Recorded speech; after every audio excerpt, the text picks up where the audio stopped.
हरे कृष्णा। मैं हूं डॉक्टर राकेश कुमार और आप सभी का मेरे चैनल द स्पिरिचुअल वैक्सीन में स्वागत है। और आज का जो हमारा टॉपिक है, हम लोग जानने की कोशिश करें कि हम लोग जेल में हैं। कैसे जेल में हैं, आज मैं भगवद गीता के माध्यम से आप सबको बताऊंगा। तो सबसे पहले मैं एक स्टोरी से चर्चा करना चाहेंगे।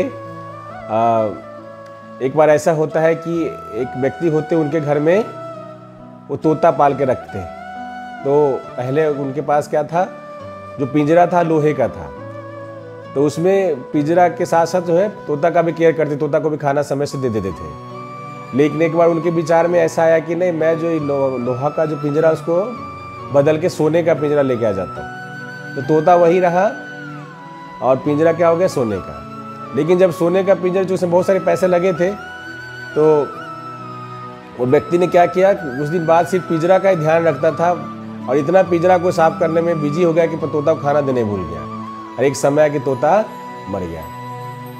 तो इस स्टोरी से हमको ये सीखने को मिलता है कि इसमें क्या है, ये पिंजरा क्या है, हम सबका शरीर है, और तोता क्या है, हम सब हैं, हम आत्मा, हमारा क्या है, तोता है। तो हम सब आज की स्थिति में ऐसा ही सिनेरियो बन रहा है कि हम सब क्या है, सिर्फ पिंजरे का केयर कर रहे हैं, तोता को भूल गए। इसीलिए बोला जाता कि आध्यात्मिक तौर से हम सब डेड हैं। शास्त्र बोलता है कि we are walking dead bodies. और कैसे हम सब जेल में हैं, भगवान भी गीता जी में 8वें अध्याय में भगवान बोलते हैं, 8वां अध्याय का 15वां श्लोक, माम उपेत्य पुनर्जन्म दुःखालयम शाश्वतम नाप्नुवन्ति महात्मानः संसिद्धिं परमां गतः। कि मुझे प्राप्त करके महापुरुष जो भक्ति योगी है कभी भी दुखों से पूर्ण इस अनित्य जगत में नहीं लौटते हैं, क्योंकि उन्हें परम सिद्धि प्राप्त हो चुकी होती है। भगवान यहाँ पे क्या बोले हैं, इस भौतिक संसार को दुःखालयम अशाश्वतम। ये तो भगवान 8वां अध्याय के 15वें श्लोक में बोले। फिर अगेन भगवान 9वें अध्याय में बोलते हैं, किम पुनः ब्राह्मणा पुण्य भक्त्याराजऋषस्तथा अनित्यम सुखम लोकम इमं प्राप्य भजस्व माम।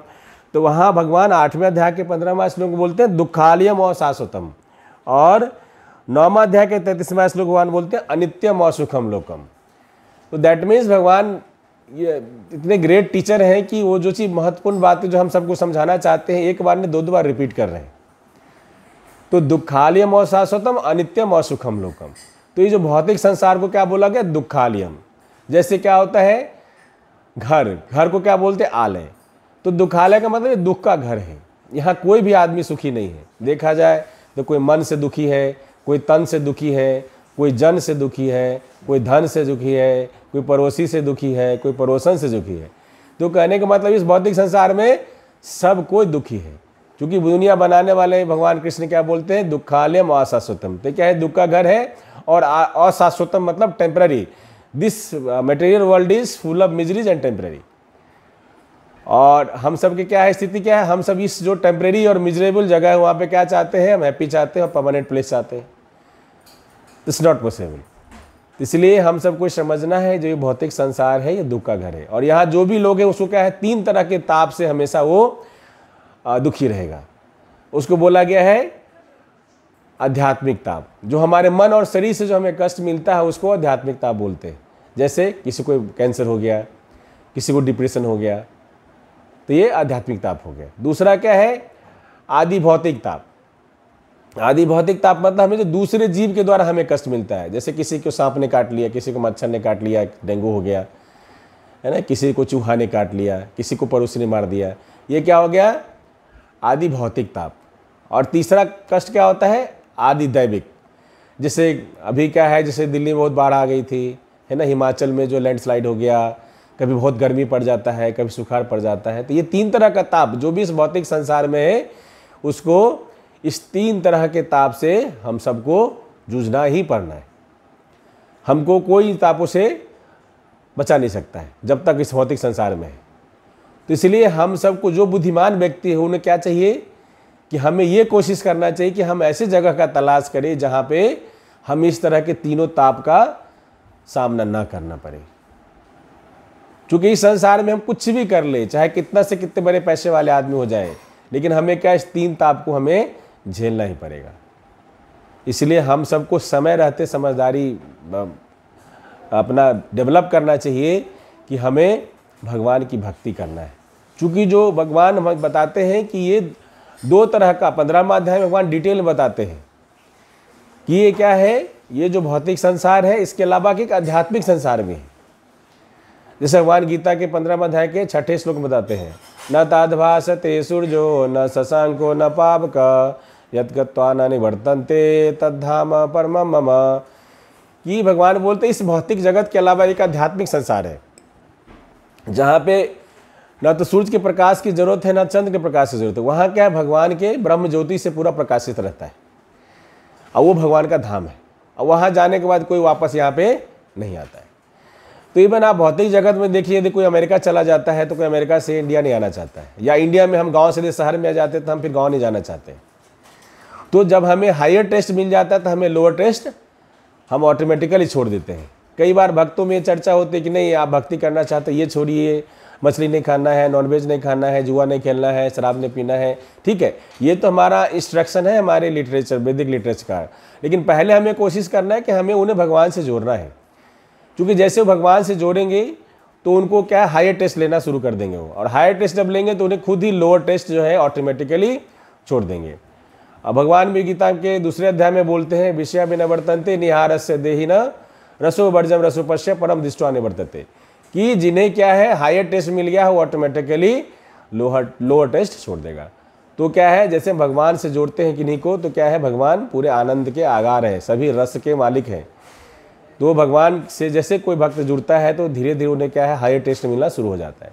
और कलयुग में जैसा हम सभी जानते हैं भगवान से जुड़ने का सबसे जो सर्वश्रेष्ठ माध्यम है हरि नाम का जाप करना, हरि नाम का कीर्तन करना। इसलिए हम सबको सदा भगवान के नाम का चिंतन और चैंटिंग करते रहना चाहिए। हरे कृष्णा कृष्णा कृष्णा हरे हरे, हरे राम राम राम हरे हरे।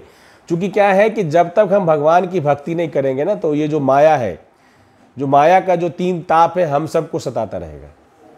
और भगवान ने इसका तरीका ही बताया है गीता के 7वें अध्याय के 14वें श्लोक में, देवी हैषा गुणमयी मम माया दुरात्या माम ये प्रपद्यन्ते माया में ताम तरन्ति ते। इस माया को पार करना जो है आसान नहीं है, क्योंकि माया भी क्या भगवान की बहिरंगा शक्ति है। और माया का एक्चुअली बहुत रिस्पॉन्सिबल ड्यूटी दी गया है कि माया क्या करता है, जितने भी बद्ध जीव है जो भगवान से अपना दूरी बना के रखे उसको इतना कष्ट देते हैं, माया के इतना कष्ट देते हैं कि अल्टीमेटली क्या होगा, वो थक हार के सोचेगा कि अब बहुत कष्ट हो गया, मुझे कहीं हायर अचीवमेंट के लिए, हायर गोल के लिए हमें ट्राई करना चाहिए। फिर वो धीरे धीरे भक्ति की तरफ आकर्षित होता है। लेकिन क्या है, जो माया जो हमें कष्ट देती है, हमें उस कष्ट से तभी अपने आप को बचा सकते हैं जब हम भगवान के चरण कमलों की सेवा में लग जाते हैं। क्योंकि बाकी और कोई रास्ता नहीं। कई बार हम सोचते हैं कि आज पार्टी कर लेंगे हमें खुशी मिल जाएगा, आज दारू पी लेंगे तो हमें खुशी मिल जाएगा, आज जो है कहीं से ट्रैवल करके आज हमें खुशी मिल जाएगा। ठीक है, उससे हमें खुशी मिलती है, but that is not actually permanent happiness, and we all are searching for permanent happiness. तो परमानेंट हैप्पीनेस के लिए हमें क्या है, जो परमानेंट हैप्पीनेस के सोर्स हैं सच्चिदानंद भगवान कृष्ण, उनसे हमें जुड़ना पड़ेगा। बोला गया सच्चिदानंद रूपाय विश्वोत्पत्त्यादि हेतवे तापत्रय विनाशाय श्री कृष्णाय वयम नुमः। भगवान कृष्ण कौन है, सच्चिदानंद है और सभी तापों को नष्ट करने वाले। इसलिए हम सब को हमेशा ये कोशिश करना चाहिए कि हमें भगवान से अपना संबंध स्थापित करना चाहिए। तो ये जो भौतिक जगत है इसको बोला गया है जेल। और चूंकि क्या है, जेल में कौन आते हैं, जेल में कैदी आते हैं जिन्होंने क्या किया है, कोई जघन्य अपराध किया है। तो हम सब का अपराध क्या है, हम सब का अपराध ये है कि हम अपना भगवान के साथ संबंध अपना हम लोग तोड़ के यहाँ पे आए। जबकि भगवान हम सब के परम पिता परमेश्वर हैं, वो कभी नहीं चाहते कि हमारे बच्चे हमसे अलग जाएं। लेकिन क्या है, हम चाहते नहीं, हम अपने आप सेल्फ डिपेंडेंट होना चाहते हैं, हम खुद अपना एक्सपेरिमेंट करना चाहते हैं, अपने मन का करना चाहते हैं। तो भगवान क्या है, हमें एक फ्रीडम देते हैं। ठीक है, भगवान पूरा भौतिक संसार बना के पूरा व्यवस्था कर दिया और फ्रीडम, ठीक है जाओ अपना विल के अनुसार अपना कर्मों के साइकिल में अपरो। तो ये भौतिक संसार जो है जेल है, और इस जेल के अंदर एक कोठरी हमारा शरीर। तो इस जेल के अंदर जेल के अंदर एक होता है सेल होता है जिसमें क्या है, कैदियों को रखा जाता है। तो इस जेल के अंदर ये कोठरी हमारा शरीर, उसके अंदर हमारे हम सब है, और हम सब कौन है? हम सब आत्मा है। तो जेल में कौन रहता है? कैदी रहता है। और देखा जाए तो किसी भी कंट्री में जेल का एरिया ज़्यादा होता है या नॉर्मल प्लेस ज़्यादा होता है? तो निश्चित रूप से नॉर्मल प्लेस ज़्यादा रहता है। तो इसलिए क्या जो भौतिक संसार होता है, भौतिक संसार जो क्या 1/4 है, आउट ऑफ 125% भौतिक जगत है और 75% आध्यात्मिक जगत है। और आध्यात्मिक जगत को भगवान का धाम बैकुंठ बोलते हैं। और शास्त्रों में बहुत डिटेल में वर्णन है कि बैकुंठ में क्या क्या सुविधाएं हैं, किस तरह से वहाँ पे जो है कोई समय का प्रभाव नहीं है, वहाँ पे कोई जो है बूढ़ा नहीं होता है, सबका एज जो है 18 से 20 साल के आसपास ही रहती है ना। कोई वहाँ कोई दुखी नहीं, बैकुंठ है मतलब कोई कुंठा नहीं, वहाँ कोई दुखी नहीं है, वहाँ किसी तरह की डुअलिटीज नहीं है। जैसे यहाँ पे सर्दी है, गर्मी है, सुख है, दुख है ना, प्रेम है तो घृणा है। वहाँ पे क्या है? शाश्वत प्रेम है। जहाँ से भौतिक जगत में क्या है? काम बस ना कि वैसे हम लोग प्रेम करते हैं, लस्ट है हमारा यहाँ पे, लेकिन इस भौतिक आध्यात्मिक जगत में एक्चुअल प्रेम है। तो पूरी डिटेल में हमारे शास्त्रों में दूसरा स्कंद भागवतम में पूरा डिटेल में बताया गया है कि वैकुंठ लोक की क्या क्या वहाँ पे क्या क्या सुविधाएं हैं। और उस वैकुंठ लोक में भी सबसे जो स्पेशल प्लेस है दैट इज गोलोक वृंदावन, जो कि भगवान कृष्ण और राधा रानी का स्पेशल प्लेस है। जैसे अमेरिका है, अमेरिका का क्या है? अमेरिका का कैपिटल होता है। तो सेम वे वैकुंठ का सबसे जो इम्पोर्टेंट प्लेस है वो है दैट इज गोलोक वृंदावन, जहाँ राधा कृष्ण खुद निवास करते हैं। तो एक्चुअली हम सब का जो घर है वो बैकुंठ है। लेकिन क्या है, हम लोग क्या है, सभी भगवान के नियम का नहीं पालन करने की वजह से हम सब क्या है, जेल में डाल दिए गए हैं। और जेल का पर्पस क्या होता है कि वहाँ डाल करके उसको रेक्टिफाई किया जाए, सुधारा जाए, सो डेट क्या फिर से वो सामान्य ज़िंदगी व्यतीत कर सके। इसलिए हम सबको जो जेल जो हम आए हैं, हमारा जो भौतिक शरीर मिला है, इस भौतिक जगत में आए हैं, हम सब जेल में आए। और हम सबको एक्चुअली पर्पस ये होना चाहिए कि इस भौतिक जगत में क्या अपना हम सजा काट करके अपने जीवन को इस तरह से मॉडिफाई करें कि हम जब शरीर हम छोड़े तो हमें क्या है, भगवत धाम की प्राप्ति हो। और भगवत धाम की प्राप्ति होने के लिए क्या भगवान क्या शर्त रखे हैं, वो भगवान 8वें अध्याय में बताते हैं। अंतकाले च मामेव अस्मन्मुक्ता कलेवरम यह प्रयाति समद्भावम याति नास्ति अत्र संशय यम यम व्यापी स्मरणभावम तजति अन्ते कलेवरम तम तम तवेति कौन्तेय सदा तद्भाव भावितः। कि हम जो शरीर है अंतकाल में जब हम छोड़ते हैं उस समय हमारा किस तरह का भाव होता है और हम किस तरह का जिंदगी भर में कर्म किए हैं, वो हमारा नेक्स्ट लाइफ डिसाइड करता है। तो हमें इस तरह से अपने लाइफ को ट्रेन करना चाहिए कि हमें अंतकाले नारायण स्मृति, हम सबके जीवन का लक्ष्य होना चाहिए कि हमें अंतिम समय में भगवान नारायण की स्मृति हो। क्योंकि भगवान की स्मृति होगी तो निश्चित तौर पे हम भगवत धाम को जाएंगे, लेकिन उसके लिए हमें प्रैक्टिस करना पड़ेगा। बोला जाता है दिस होल लाइफ इज अ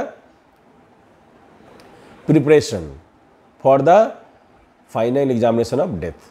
सो हमारा डेथ का है फाइनल एग्जामिनेशन है। इसलिए हम सब को, हम जो भी काम करते हैं, हमें हमेशा कोशिश करना चाहिए कि हमारा मन हमेशा भगवान में लगा रहे और हमारा शरीर, ये हमारा भौतिक शरीर जो है हमारा क्या है, ये भौतिक संसार में अपना काम करते रहे। तो हम सबको धीरे धीरे अपने आप को ट्रेन करना पड़ेगा। अभी स्थिति ये है कि हम सब का मन भौतिक संसार में लगा है और थोड़ा हम लोग विधि भक्ति करके थोड़ा धूप बत्ती भगवान को दिखला लेते हैं। बट एक्चुअल हमें करना क्या है कि हमारा शरीर भौतिक संसार में रहे और मन हमारा भगवान के चरण कमलों में लगा रहे, भगवान की प्रेमा भक्ति में लगा रहे। इसलिए इस जेल से निकलने का एक ही तरीका है, और भगवान क्या बोलते हैं, सर्वधर्मान परित्यज्य माम एकम शरणं व्रज अहम त्वां सर्व पापेभ्यो मोक्षयिष्यामि मा शुचः। कि डरो मत, तुम क्या है, बस हमको सरेंडर करो। मतलब भगवान को सरेंडर करने का मतलब है कि हम सबको भगवान पे की भक्ति करनी है, भगवान पे फुल भरोसा रखना है। क्योंकि क्या है, जैसे एक छोटा बच्चा होता है, जब तक छोटा बच्चा 2-4-5 महीने तक का रहता है तब तक क्या है, माँ बाप उसका हर चीज़ करता है, उसका पॉटी साफ करने से लेकर के खाना पानी सब देता है। क्योंकि उन्हें पता है कि बच्चा क्या है, हम नहीं करेंगे तो इसका कोई करने वाला नहीं है। लेकिन वही बच्चा जब 5 साल 10 साल का हो जाता है तो माँ बाप उसे इंडिपेंडेंटली छोड़ देता है, ठीक है जो करना करो, और यदि गलती कर तो उसे थप्पड़ भी लगाते हैं। तो वही हाल हम सब का है। जितने हम भगवान पे हम डिपेंडेंट रहते हैं, भगवान पे हम फुल्ली डिपेंडेंट रहते हैं, भगवान पर भरोसा के साथ रहते हैं, तो भगवान हम सब का ख्याल करते हैं। भगवान बोलते भी हैं श्रीमद् भागवतम में, अमरीश महाराज की कथा के दौरान ये चर्चा आती है 9वें स्कंद में। भगवान बोलते हैं कि अहम भक्त पराधीन हो, कि मैं क्या अपने भक्त के पराधीन हूँ। इसलिए भगवान भक्ति जो है, भक्ति भगवान की सबसे विशेष गिफ्ट है हम सबको। यदि कोई भी जीव, कोई भी ह्यूमन यदि भक्ति कर पा रहा है तो समझिए भगवान की विशेष कृपा है। और चैतन्य महाप्रभु बोलते भी हैं कि ब्रह्मांड भ्रमते कोई भाग्यवान जीव, गुरु कृष्ण कृपा पाए भक्ति लता बीज। तो भक्ति मिलना ये बहुत हम सब की सौभाग्य की बात है। भगवान सबको धन संपत्ति पैसा दौलत पावर ऐश्वर्य सब दे देते हैं और हम सब उसी में फंसे रह जाते हैं। लेकिन भगवान की जो असली गिफ्ट है हम सबको, भगवान की भक्ति, भगवान भक्ति सबसे लास्ट में देते हैं। क्यों? क्योंकि भगवान क्या बोलते हैं, अहम भक्त पराधीन है। भगवान को पता है यदि कोई भक्ति उन्हें करेगा तो भगवान उनके पराधीन हो जाएंगे, भगवान उनके सेवा में लग जाएंगे। इसलिए भगवान भक्ति अपने विशेष भक्तों को ही देते हैं। इसलिए आप सबसे अनुरोध है कि आप सब कोशिश करें कि भक्ति में जीवन अपनाएं। और भक्ति का सबसे सम्मान्य, सबसे जो उत्कृष्ट माध्यम है, सबसे जो बेस्ट माध्यम है वो क्या है, भगवान का नाम लेना। आप कहीं भी है, आप कहीं भगवान का नाम ले सकते हैं। कोई बंधन नहीं कि हमें नहा धो के और सुबह में लेना है, ठीक है, ले सकते हैं। सुबह में तो बहुत आइडियल है, बट ये कि यदि नहीं मौका मिलता तो हम जहाँ पे भी है, जिस समय भी है, कोई स्थान काल की कोई पात्रता नहीं है, कोई शुद्धता अशुद्धता की पात्रता नहीं है। ये जो हरे कृष्ण महामंत्र है जो हम सबको चैतन्य महाप्रभु दिए हैं, हरे कृष्णा कृष्णा कृष्णा हरे हरे, हरे राम राम राम हरे हरे, ये गोलोके प्रेम धन हरि नाम संकीर्तन है। ये ऐसा माध्यम है जिसके थ्रू हम क्या है, हम इस भौतिक संसार में भी हमें अपने कष्टों से हमें निपटारा मिलेगी और हमें मन की शांति और खुशी मिलेगी। और जब हम ये शरीर छोड़ेंगे तो हमें गोलोक की प्राप्ति हो सकती है। तो ये क्या है, जीवन के साथ भी और जीवन के बाद भी। जो LIC का टैग लाइन है ये भगवत गीता से मोटिवेटेड है। इसलिए आप सबसे अनुरोध है आप ऐसे माध्यम को अपनाएं जो हमें इस जीवन में भी लाभकारी हो हमारे लिए, और अगला जीवन भी हमें भगवत धाम की प्राप्ति मिले, जो हम सबका परम लक्ष्य है। इसलिए आप अपने जीवन को ऐसे यूं न व्यर्थ गंवाएं। हम सबका ये जीवन बहुत बहुमूल्य ह्यूमन लाइफ मिला है, दोबारा फिर हमें मिले या ना मिले, कब मिले पता नहीं, हो सकता है 84 लाख योनि में भ्रमण करने के बाद फिर हमें मिले। और फिर हमें भक्ति करना है, क्योंकि बिना भक्ति किए हम भगवत धाम को नहीं जा सकते। जो समझदार व्यक्ति वही है जिनको पता है कि हमारा यही तरीका, इसी तरीका से हम जा सकते हैं भगवत धाम को, तो सिंपली वो स्वीकार करते हैं और वो अपना भक्ति के प्रोसेस में अपने आप को लगाते हैं। इसलिए बिना किसी तर्क कुतर्क के आप सबसे अनुरोध है कि आप अपने जीवन को सार्थक बनाइए और भगवान का नाम लीजिए, सदा भगवान का नाम लेते रहिए। हरे कृष्णा कृष्णा कृष्णा हरे हरे, हरे राम राम राम हरे हरे। भगवान का नाम लीजिए, अपना ड्यूटी करिए और अपने जीवन को सफल बनाएं। हरे कृष्णा। आप सबको लगता है कि मैं आपके जीवन में परिवर्तन लाने में कोई प्रयास सफलतापूर्वक कर पा रहा हूँ, तो आप सबसे निवेदन है मेरे चैनल को ज़्यादा से ज़्यादा शेयर करिए, लाइक करिए, सब्सक्राइब करिए, कमेंट करिए। कोई सजेशन हो तो कमेंट बॉक्स में डाल सकते हैं। हरे कृष्णा। श्रील प्रभुपाद की जय। निताई गौर प्रेमानंदे। हरि हरि हरि बोल।